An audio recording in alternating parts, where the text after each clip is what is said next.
where does CoinDesk go from now? I mean, there are reporters there that I really enjoy what they write, and I would assume that I can continue to trust them as long as they work there. I also wouldn't be surprised if CoinDesk loses some of those best reporters, to be honest, because I would be incredibly frustrated to be working in that environment. I would probably be looking to work elsewhere, But I would say while they're there, I still want to support them and read their work. What does happen from here? It's a question for me. I don't feel totally like I know the answer.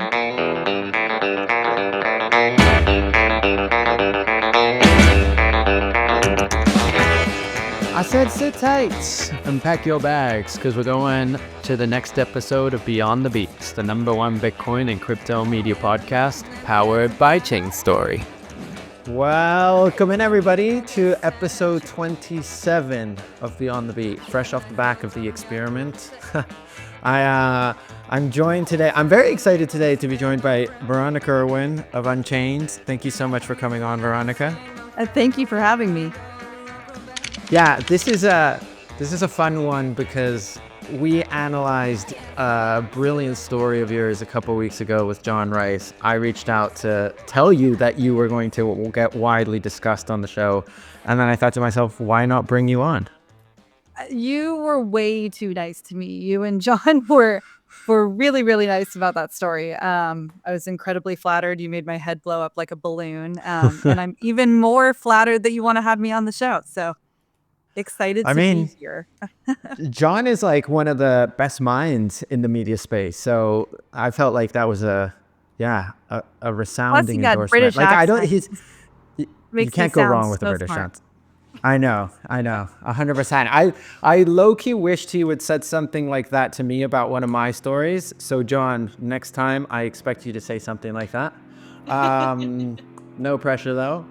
But yeah, before we carry on, subscribe, like, comment, do all the stuff so that the algorithm appreciates me and shows me to a bunch of other people that aren't you, faithful listeners and loyal audience.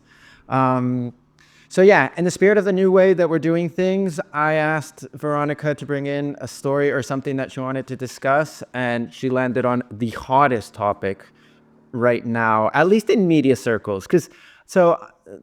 I'm unsure how much, and we'll get into this in a second. I want to get your view on how much people might be talking about this outside of our circles, like journalistic circles. But yeah, so the first one is CoinDesk ownership bullish fires top editorial staff amid newsroom controversy. I can feel you sizzling on the other side of the screen, everybody. And then the one that I brought in was US stablecoin bill would Rein in Tether, boost Coinbase and Circle, outlaw algorithmics. I felt like outlaw was a great word there. That's what caught my eye. But yeah, before we dive into the CoinDesk ownership bullish fires top editorial staff amid newsroom controversy, how much, Veronica, do you think this is getting talked about in like wider crypto circles? Not enough. That's why I wanted to discuss it. I think in media circles, it's like incredibly angering and frustrating, and frankly, it makes me kind of spin and despair about the state of our industry. But I think outside of media, I mean, I introduced it to a couple of sources last week that had not read it, had not heard about it, if I did not send them the link.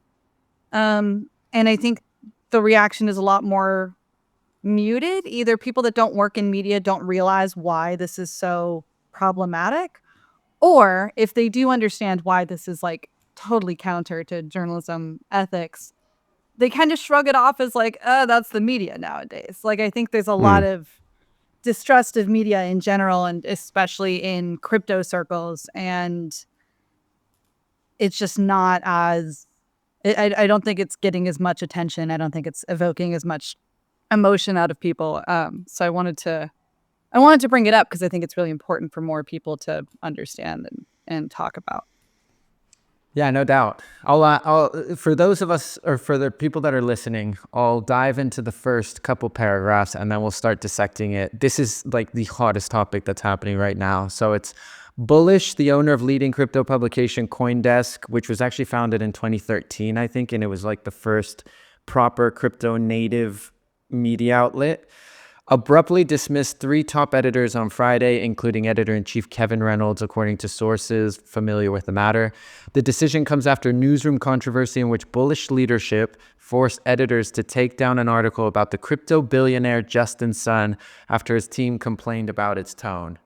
Yeah, I feel like we can dive into this straight away. So people that are listening, Bullish is a private company that bought CoinDesk a couple years ago in a $75 million deal that raised a lot of eyebrows because, yeah, it brought in exactly this questioning. Like, where is the independence of the editorial team going to go from now if a private company owns the outlet?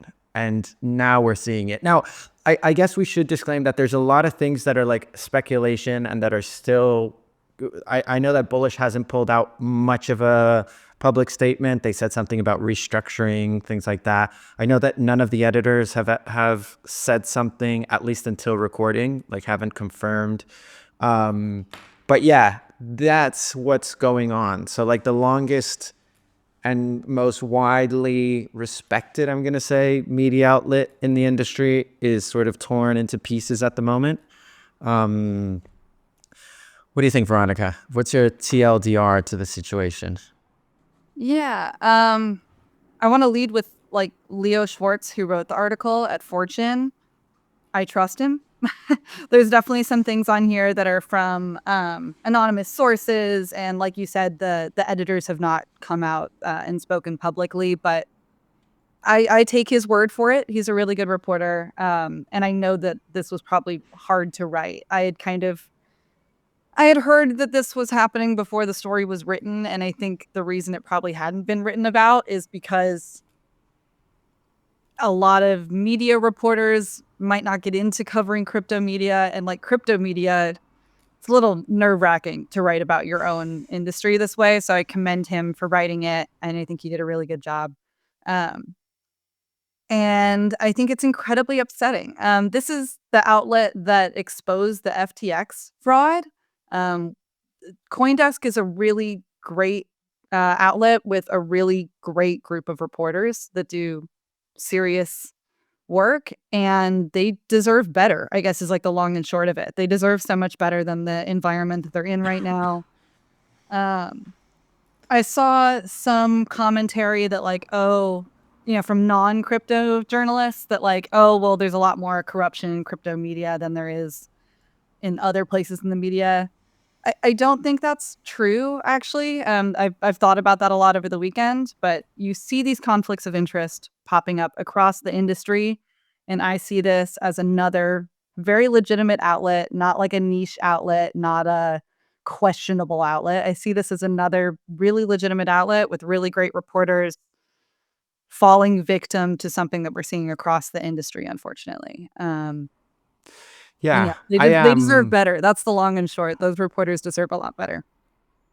Yeah, no, for sure they deserve better. And I feel like, and again, I want to like bang this drum because we've had a lot of chats, and I've had a lot of chats with a lot of friends who are like, well, there's still a lot of stuff that's not entirely for sure. And I know like somebody in the ACJR chat was saying, so I know that Pete Rizzo asked if the publication had or Bullish had made any official statements, or this was just like widely accredited as this the people got fired or dismissed because of the takedown of this article.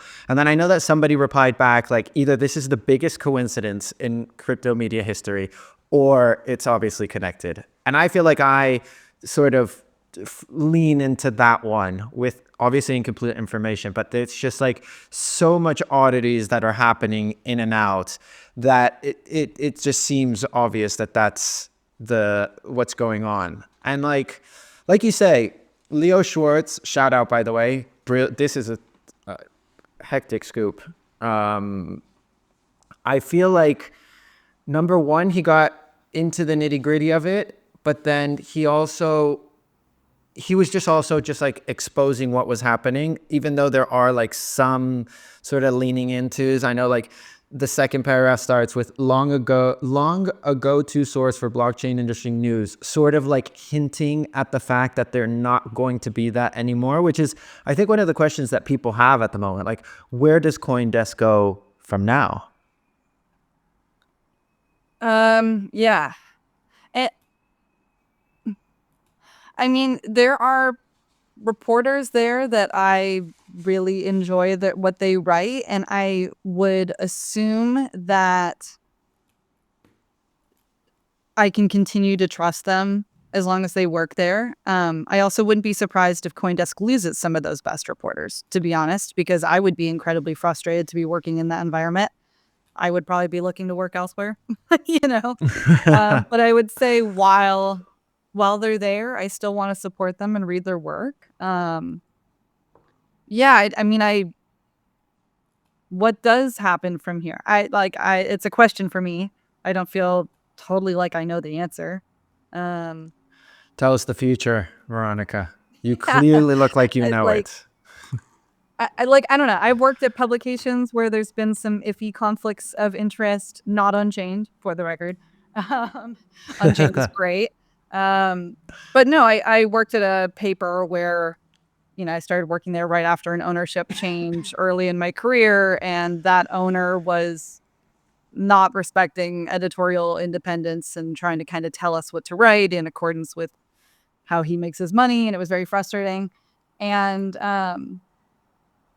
I think it only made it worse when people started to like critique and not trust what I was writing. People who knew about it, because I was like, I am fighting internally with my bosses to write honestly, and now it's like, what am I even fighting for? People don't trust what I'm writing anyways. So I think that it's important for us to still read the reporters that we appreciate there and trust what they're writing while they're still writing it. Yeah, and I think it's so. I guess we should take a step back because I was looking through the article, and there's a subsection that kind of explains the controversy for those out there that are listening and that don't have any fucking clue about what we're talking about. Might be a good time to shine a brief yet bright light. So the section is the banana controversy. In late November, CoinDesk published an article about one of the crypto industry's most eccentric and powerful figures, Tron founder Justin Sun. The article detailed a stunt by Sun in which the billionaire purchased a modern art piece of a real banana for $6.2 million. So we're going to drop the real banana on the screen. Not the real banana, but a digital version of it. From the auction house Sotheby's, and ate it at a stage showing. The author describes the surreal nature of the event as well as Sun's personal run-ins with the law. The SEC has charged him with fraud, though Sun and Tron are contesting the charges as expected. And then, according to sources familiar with the matter, Sun's team asked CoinDesk and its owners to take down the article, with Tom Farley, the CEO of Bullish, forcing editors to remove it in early December without the typical retraction notice. And this is what sort of caused a raging fire to be currently ongoing. I think CoinDesk obviously loses a lot of face, but I don't think its entire reputation is undermined starting now, because that would be, like you were saying, undermining the quality and the ethics of the people that stayed behind, perhaps in a bid to be like, okay, they left, but I want to stay here because I believe in the institution, I believe in the reputation, and I want to continue doing my work here, and for it not entirely to fall apart, because CoinDesk is an institution, and I feel like the people in there want to keep that institution alive. So it doesn't entirely make sense to be like, nah, CoinDesk is gone now, and it's never going to come back to be what it was. Because again, and I'm going to beat this drum, I truly wonder how many people in crypto, number one, know that this is going on, and number two, care, because there's a lot of this that's just like, well, there's distrust in the general media that's just splashing into the crypto media space. So why would I care about things that happen every day all the time? This is just the reality of reality. you know? Mhm.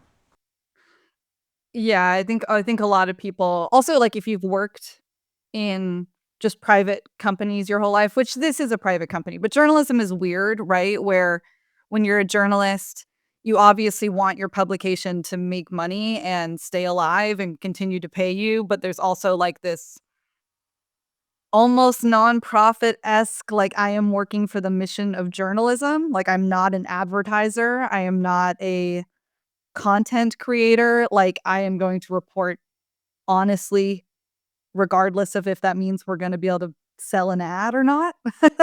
And that's a unique mindset that I think a lot of people don't understand if they are not journalists. So I mean, one of the folks that I talked to was like, "Well, of course they're not allowed to write poorly about someone who sponsors one of their conferences." Like, it didn't compute with them why this was so controversial to take this article down. Um, but yeah, and I do wanna, like, take a step back for a second and just talk about how weird it is that this article became so controversial. Like, I should it's available still on Yahoo News, as Leo Schwartz pointed out in his article in Fortune, even though it was taken down off of CoinDesk. They syndicate all of their content through Yahoo News, and you can read the article. It's not that harsh, one. Like, I read it and I was like, of course, this author finds it ridiculous that Justin Sun is eating this, like, was it I mean, everybody in the $6 right billion mind banana? finds it ridiculous. Anybody who's seeing or Yeah, watching this finds it ridiculous. It like Justin Sun probably finds it ridiculous, and that's why he's doing it. exactly. Like, and that's what I was gonna say. Like, of course he finds it ridiculous. He didn't say anything much harsher than, like, "This is ridiculous." And also, like, it was a stunt. It was a publicity stunt. Like, press were told to cover this. Like, it was a big show of the fact that Justin Sun was gonna eat this banana. So why is it like, what did you expect people to write about it? Like, it's very odd to me that it was so controversial, and yeah, I don't know where I'm going with this at this point. I just wanted to back up and say that point as No, well. no, no. I'll pick it. And I mean, I totally agree. And I had the same thought when I was looking through this, just because, like, and Justin Sun is known to be, he loves to be in the public eye. He loves to be making Yeah. controversy. He loves to be in headlines. And, like, he's in the headlines all the time for the stupid shit that he does. Um, why would this be? I had the same thought. Like, why is this any different? Like, what about it that is casting him in a light that he hasn't been cast in already?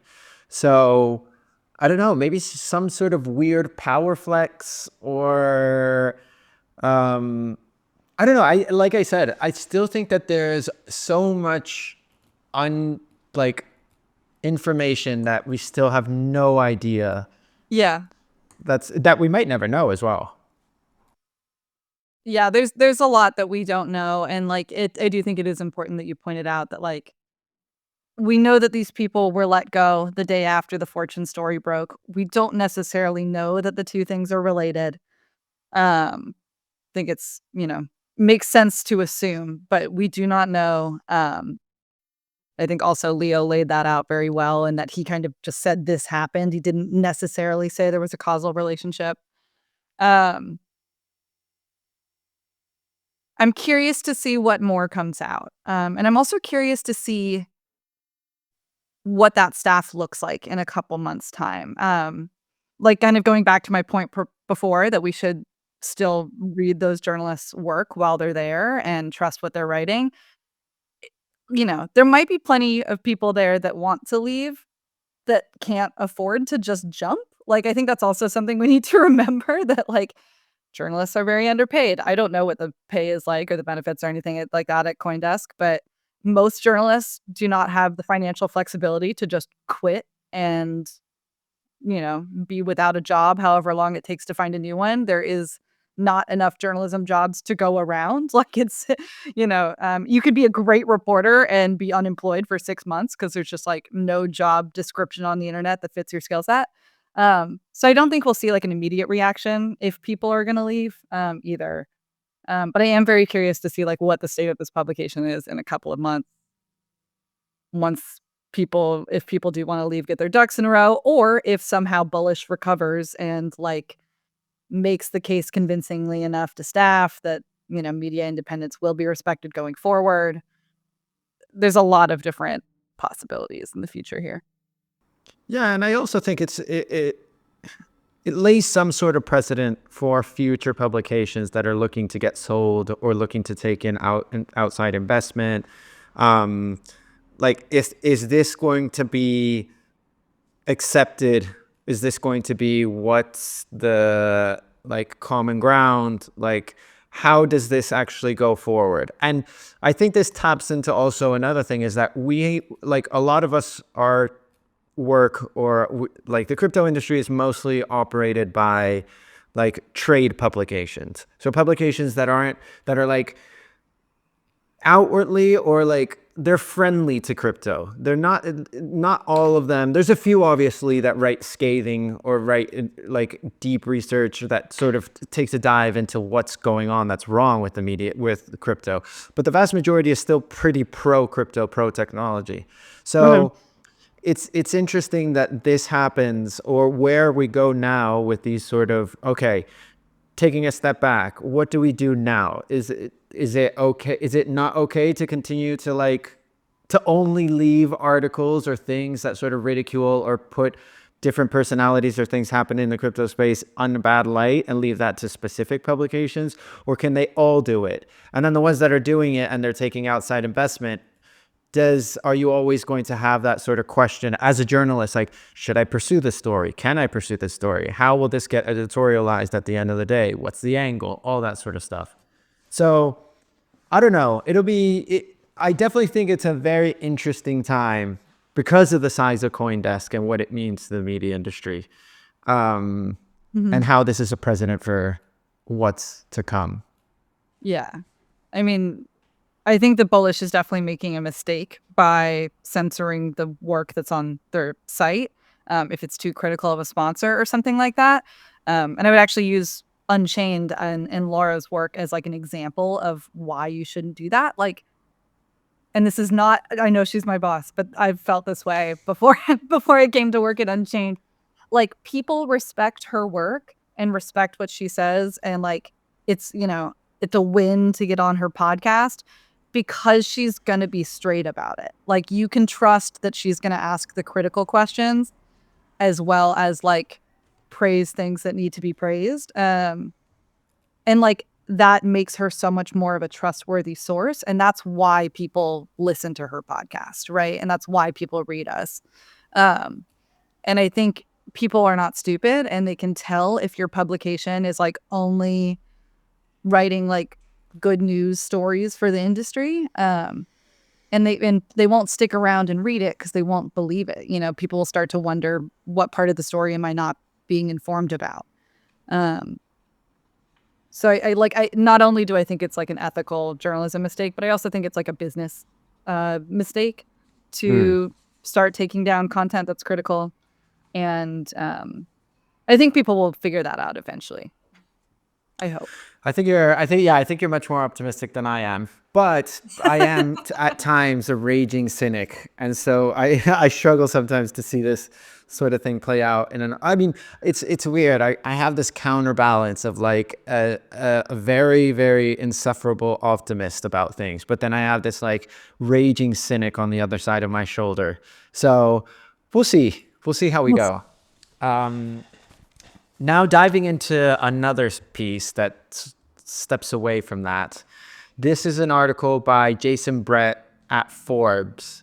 So right now we're going to pause. The TV screen is going to do like a weird thing, a weird glitch by my editors.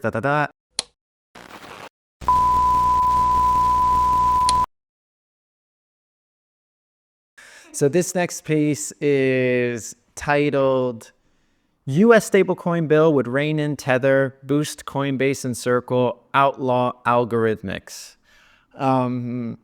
So this is the story that I brought to the table today. I thought it was interesting because I feel like stablecoins are one of the killer use cases in the cryptocurrency ecosystem. I feel like everybody thinks that they can tether in Tether. So for those listening, Tether is the largest stablecoin in the industry. I think it's like 70% of the entire market cap, something absurd.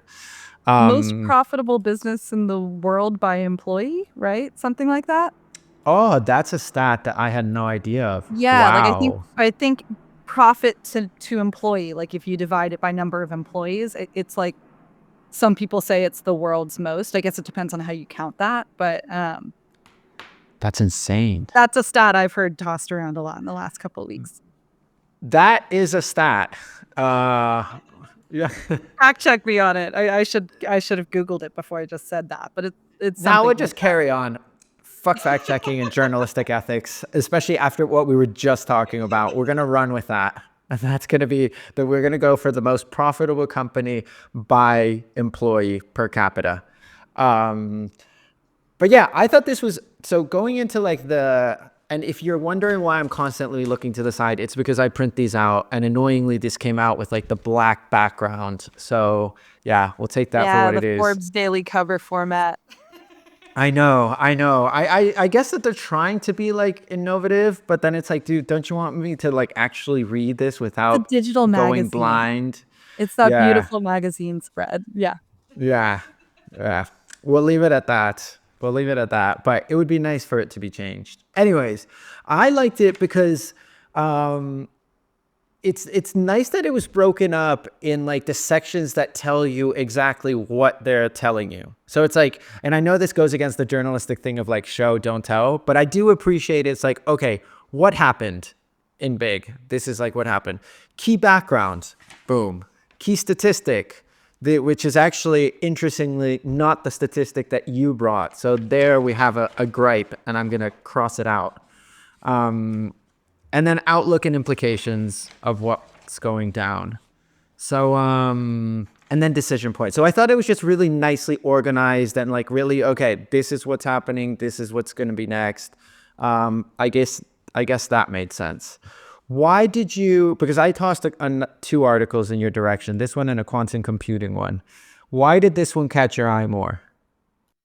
Two reasons. One, I mean, I'm the regulatory reporter at Unchained. I've been covering, like the question I've been asking every single source that I get on the phone with for the last, month and a half since the election is like, okay, everybody's saying now we will pass a stablecoin bill and a market structure bill. When?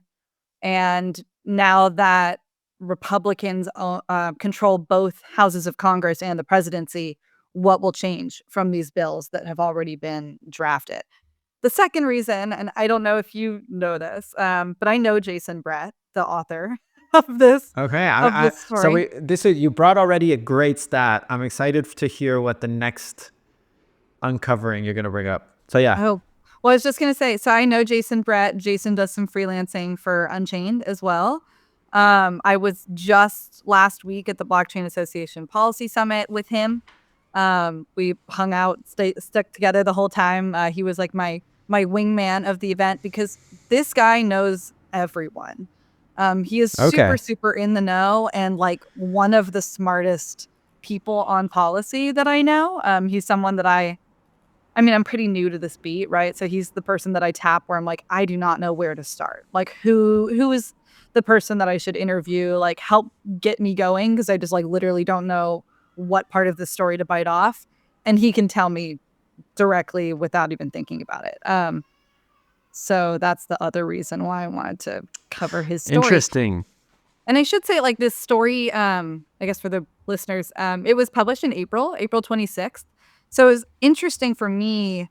I joined Unchained in September. I came on full time in October, like kind of reading an article that was a couple months before I was covering this beat and like seeing what's changed and what the issues were that Jason thought were right to highlight at the time, having had conversations with him about this very topic a week ago.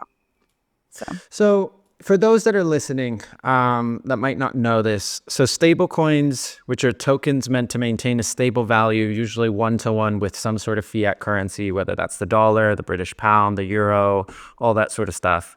The Hong Kong dollar maybe as well. But yeah, they've become a massive, massive part of the crypto industry. So I think their market cap is something like 107 or no, 200 and something billion at the moment.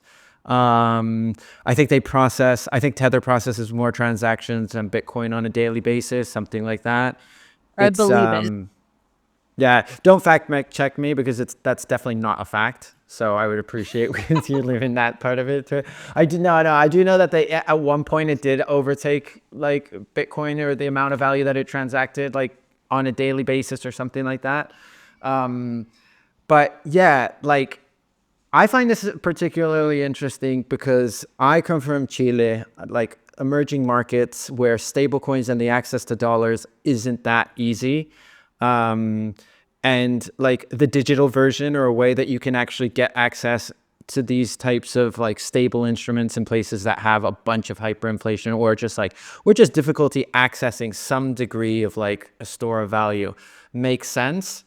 And so I find it interesting because I see it from that perspective. And then this one is more in lines of like protecting the US dollar and protecting like the US financial stability. And then I think there's a really interesting segue into CBDCs and whether stablecoins will become like de facto CBDCs. So again, I know I do say that. I feel like I say this a lot, but for those of you that aren't listening or that are listening and that don't know what CBDCs are, central bank digital currencies are essentially digital forms of money that the central bank wants to continue controlling. I find them terrifying, the idea of them. Do you agree with that? I mean, it's a whole can of worms in terms of government censorship, and it kind of comes down to, do you trust our government to monitor your transactions or not? Big dropping light questions here, Veronica. Like, dropping light questions. you know, it's interesting. When I was trying to explain this actually to my mom, like, 2 nights ago, and like, my mom is not a crypto person. For context, she was very excited to tell me that she found this man on the internet that told her how to invest her money in crypto, and she made $10 into $50. And she was like so excited to tell me that. And then I asked her which tokens she bought, and she said she bought one Coinbase and one Coinbit. So, you know, Wow. clearly not a crypto expert. Clearly not crypto native. Yeah. Yeah. And I was trying to explain to her That's incredible. stablecoins and CBDCs because I get too excited about this stuff. And she was like under the impression that something like a CBDC already existed. She was like, how do I wire dollars to someone else's bank account? Like, how does Venmo work then? Or like it was asking the right questions though. It just did not cross her mind that like it was not a scary thing to her at all, because she just kind of assumed that the government was already monitoring her online transactions if she transacted digitally in any way. It does freak me out a little bit. But yeah, no, it definitely freaks me out a little bit. I am definitely definitely freaked out. Yeah, more willing to send money via like USDC than I would a stable coin or a CBDC, a stable coin versus a CBDC. So I mean, I'll leave it at that. I don't want to like get too much into my opinion on something that like some politicians very much disagree with, and I might have to cover at some point. Self-censorship. That's what we're witnessing on Beyond the Beat at the moment. That's. What do you call that figure in like where you have like that tower that can see everything in like the prison, and so people. The panopticon. The panopticon, that's the one. I was trying to think of this word like over the weekend and I just couldn't find it. That is like one of my favorite little theory ideas. Yes, the panopticon. Do you want to lay it out for us? Oh God, I'm gonna like butcher it. I'm gonna butcher it, and then like college version of me is gonna listen to this and like hate myself trying to explain it. But the panopticon is and why can I not remember who it was that theorized this idea? Is it I don't remember, but really quick. Type away. I remember. It's something that we talked about in media studies a lot. I was a media studies major. And the idea is that, yeah, you have a tower in the middle of a prison and you have a couple soldiers in the top of the tower. And then the prison is like a circle around them. And it's not physically possible for, let's say you have 3 soldiers in the tower. I can't remember how many there are in the example or if they even say, but like, it's not physically possible for them to have their eyes on every single cell at any one time and monitor every single prisoner, right? Like there's less sets of eyeballs than there are prison cells. But all the people in their prison cells will start to censor their own behavior, knowing that they could be watched at any given time. And so we're watching in real time, or I'm watching in real time. You guys are watching a recording of Veronica self-censoring herself because of the panopticon that is Washington D.C. sources. Eventually, that's what's happening right now. But I mean, I understand it, and I don't worry about that kind of stuff. So I'm not going to go on a massive rant, but I mean. So we got to start. I start from the basis that all financial transactions are getting monitored. Like surveillance capitalism for me is a real thing. And surveillance capitalism includes financial transactions. That's just the reality of things. Whether it's as blatant as like what Facebook does or what Twitter does or what Google does, I'm unsure. But I do operate under the assumption that like my financial transactions are getting recorded at some level, or there is some degree of scrutiny, or something is happening. And then I guess the question is, do I trust a private company more than the government? Because I think that's ultimately like what's happening here. So you've got like publicly issued or privately issued stable coins from like, that's Tether or USDC or all that sort of stuff. And then you've got a CBDC, which would be essentially in hands of what, the US Treasury and then the Federal Reserve. And yeah, I'm unsure which one. I feel like my left-leaning dad would hate me for saying this, but I feel like I lean more towards the private company because it's got like a business model that its incentive is to keep me in the system, whereas the government doesn't necessarily have that incentive because it has guns and it can just keep me there by use of force. Yeah, I went there. You went your there. face, yeah, your face was just like, okay then. How do I reply to this one?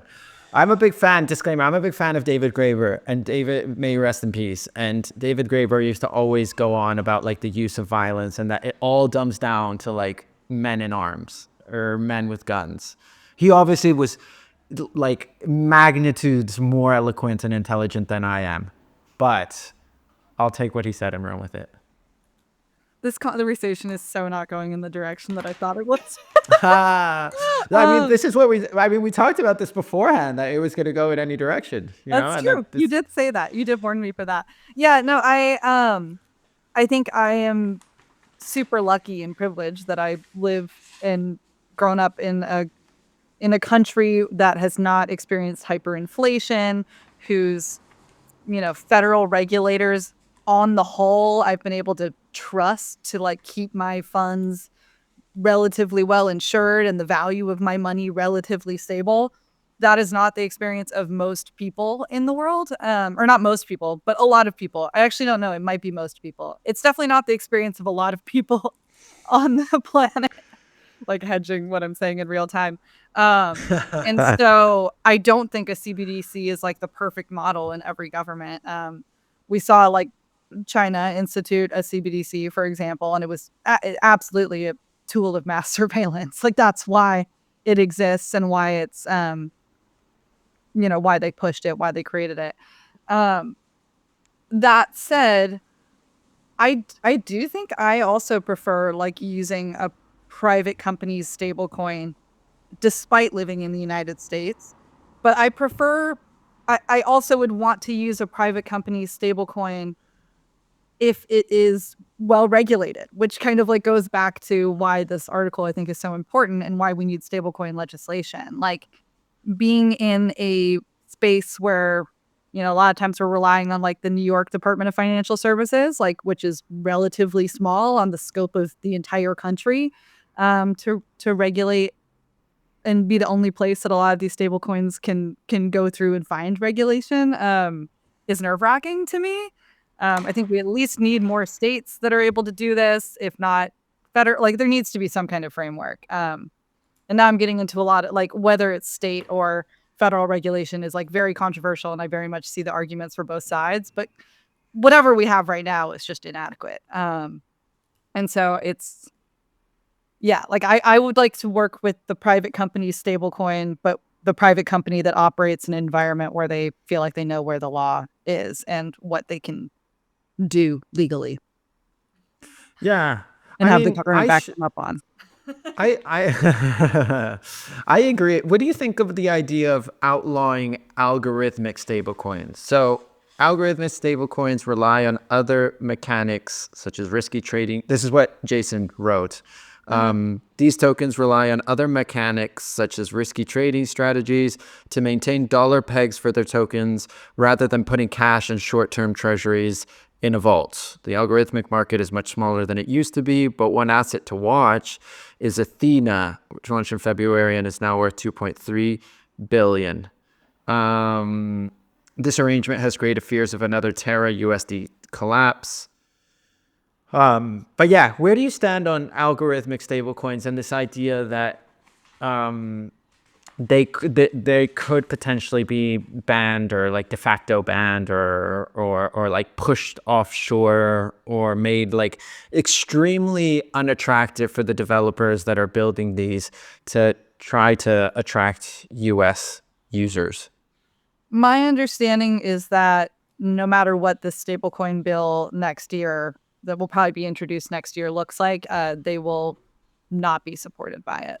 Like nobody that I talk to, no matter what their politics, seems on board with a regulatory environment that encourages algorithmic stablecoins. The examples we have seen have not done well, and have done really badly, actually. I And mean, near hurts a death lot of blow, people. nearly death blow. Yeah. Yeah, like hurt the people that were using them that were, I mean, like the whole point of these tokens is that they are stable, right? That they are a stable way to store your value. And so if the value of them rapidly deflates, what was the point of it existing in the first place? Like it's basically just betraying users on exactly what it promised them it could do. And that's not very crypto, is it? No. No. So I mean, I am not a technical expert. If someone wants to prove to me that you could do an algorithmic stablecoin that actually remains stable, I'm willing to hear the argument. Maybe there is a way, but we have just not seen examples, and like politicians have seen enough bad examples and not enough good examples to pretty much be on board with like, we should not support this in a stablecoin bill. There's a second topic that I want to talk about, but that we're running up on time, but still I want to take a stab at it, which is the idea of like using regulation to impose yourself into the market, which is something that I think Circle and USDC is doing. Like Tether leads by a wide margin. 70% of the market's theirs. And then Circle's USDC, I think, is around 20%, 18%, something like that the last time I checked. And there's a part of me, and I know that there's been some voices that have talked about like Circle and USDC is going to become like, or is going to be one of the bidders to become that de facto like CBDC or that like predominant stable coin in the US. And there's a part of me that wonders like, are they cozying up to regulators because they actually believe in the regulation, which I do think a part of it is in there, or is it because this is a way to push people out and to just like insert themselves as the dominant stablecoin through legislation that ultimately helps them? I genuinely don't feel like I know how much that they are like acting purely out of their own self-interest and like lobbying a certain type of regulation versus not. yeah, I don't feel like I'm informed enough or know enough to like make that call. Um, I I mean, I do think that there's a lot of money in politics, and this is how our political system works, unfortunately, is that if you have a lot of money to throw into politics, you can sway sway legislation, sway election outcomes, whatever. So it's very possible. Um, but I'm just not very abreast of like what their lobbying looks like at this given moment. Um, what I am very interested in is Tether's lobbying at the moment, because Tether is effectively being pushed out of Europe right now, right? And who knows where they will fall in like a stablecoin bill that's issued next year, or that's introduced next year. But my understanding is they always used consultants to lobby up until relatively recently, and I believe in August question mark this summer at some point they hired their first full-time lobbyist, Jesse Spiro, who is, from my understanding, really good. People have nothing but great things to say about him and say he's incredibly talented. He worked for PayPal, for example, worked for a number of really good big firms.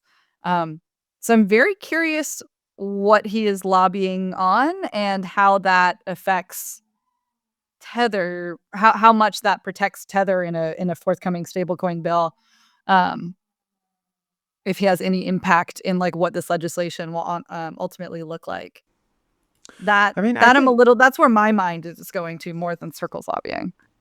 yeah, no, that's a good point because, but I think, I don't know, like I feel Tether is such a dark horse, and shout out to Protos for like doing the Tether papers in like 2021 or something like that. I'd highly recommend people go back and read that, which is like a deep research into like where Tether gets all this money from and if they actually have the reserves that they say and like, yeah, how they actually do what they do. And I find it interesting because they've been cozying up, and maybe this has something to do with Jesse and like his moves, but they've been cozying up to the Bitcoin ecosystem. And so now they call themselves like a Bitcoin standard company. And I know that there's like some hardcore maxis that like defend Tether, which is very bizarre to me. But I feel like there's a sort of underlying propaganda play happening of like them trying to just sort of mesh themselves in with the Bitcoin ecosystem to sort of, yeah, make themselves look, feel, sound, act, deceive, or not. But like just a little bit more like sound than they might actually be.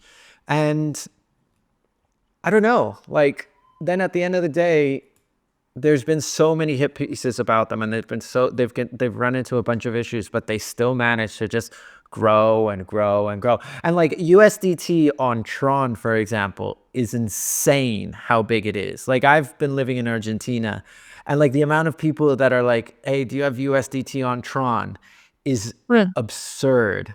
And that's why I also like I find myself in this sort of divide, because you've got like the emerging markets side of things, and then you've got the US stablecoin side of things. And so as an industry, we're constantly looking at the US to see what they're going to do. But is that in the interest of like emerging markets and how they're going to be able to access these types of instruments into the future? That's an open-ended question, which I have, yeah, no idea how it's going to go. So I feel like that's also needs to get sort of dropped in the hat of this conversation. I have also read plenty of articles about how much people are using USDT on Tron. I am super comfortable with Circle. I don't know if that's because of all the coverage that's been very critical about Tether over the years, and like Circle is very transparent about their reserves. I don't know if that's, I worked at the Stellar Development Foundation for a short couple of months, and we had a couple of partnerships with Circle, and they always seem to really have their shit together, frankly. So I like maybe that's why I trust it. Um, I transparently have not ever used Tether. But I know I have been told by a lot of people that I do trust, that I consider very level-headed and smart people, that like not to believe the FUD about Tether and that they are not concerned about Tether at all. I lean I into don't know. that camp. Yeah, I You lean what? into that camp. I lean into the camp that like Tether FUD is Tether FUD. It's never gonna like. It's just not gonna die. Like you can. It's a dark horse. Do they have the reserves that they say they have? That's an open-ended. That's a question mark as well. But I'm not really too worried about it. Maybe these comments are gonna come back and shoot me in the face, but I'm not gonna dox myself, so they're not gonna know where to do it or where to find me. So there you go. But yeah, we're running up. I know that I said already we're running up on time, but now we are legitimately running up on time. And Veronica, I've got the same two questions that I ask you, that I ask all my guests before you, and then I want to put in front of you,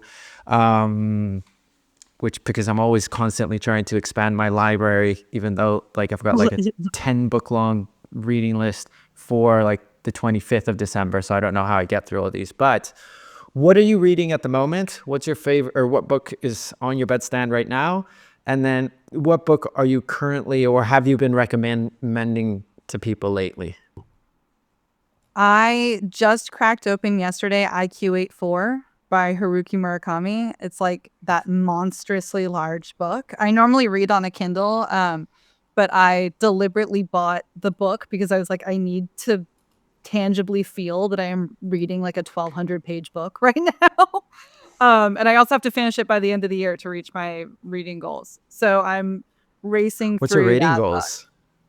Oh, they're embarrassing. I was just trying to read at least 10 books this year. I Not mean, I that think that much. puts you into like I think that puts you into like the top, for sure, like the top 5% or 10%, or maybe even 1% of readers. Like I'm sure that the vast majority of people read a book, 2 books tops a year. I feel like I surround myself with people like incidentally that read like 3-4 books a month. So I feel like supremely stupid and uneducated around them all the time and not well read enough. So I think like I'm inflicting some kind of like self-punishment by making the book that I have to finish in the last 7 days a year a like 1,200 So word that's or very 1,200 Christian page of you. book. So, but yeah, I'm reading that, and it's over on the table across my bedroom. I recommend 1414 Degrees to a lot of people to read. It's by Paul Bradley Carr, and if this makes it onto Twitter, I definitely have followers that would like hate that I said that. Because We'll make it fall onto Twitter then. Hmm? We'll make it get to Twitter. Don't worry. Please don't. Like it'll actually put me on some people's shit list. Paul Bradley Carr is like an old boss of mine, and he was a tech reporter, is a tech reporter. He mostly just kind of does intermittent columns nowadays. But he had some crazy run-ins with some very prominent venture capitalists and entrepreneurs over his time. And he wrote this fiction, but it's like a murder mystery that's like about a tech reporter, and there's a lot of characters that seem to be very similar to some of these very prominent people that he had run-ins with. And it very humorously talks about them. I'll say that. There's some very there's some very interesting descriptions of some people, but they give me a chuckle, and like as a tech reporter, it's very cathartic to read. So I would recommend that. All right. That's a great recommendation. Anything that's cathartic as a tech reporter is always very welcome in my life. But yeah, we've reached the end of episode 27. Veronica, thank you so much for coming on. This is brilliant. I had loads of fun. I'm sure that all the audience did as well. What's going to happen with CoinDesk? I don't think anybody has any fucking clue. What's going to happen with stablecoins? Same thing. But yeah, thank you so much for coming on. 2 last things. 1, remember to subscribe, like, and comment. I would really appreciate it, and I know that Veronica would really appreciate it. And number 2, where can people find you, read your work, listen to your stuff? Yeah, feel free to shill yourself or where to send people. UnchainedCrypto.com That's where you can find everything that Unchained publishes. I also have a newsletter called Unregulated. It's currently on Substack. I think we might be moving over to another newsletter platform soon. But if you look up Unregulated newsletter or Unregulated Unchained, you will definitely find us. I am on Twitter at Veron Irwin, VRON Irwin, IRWIN. And you can also email me at veronica@unchainedcrypto.com. I promise I'm a much better writer than speaker. My writing isn't quite so rambly. Thank you so much for coming on. This has been awesome. And read you guys later.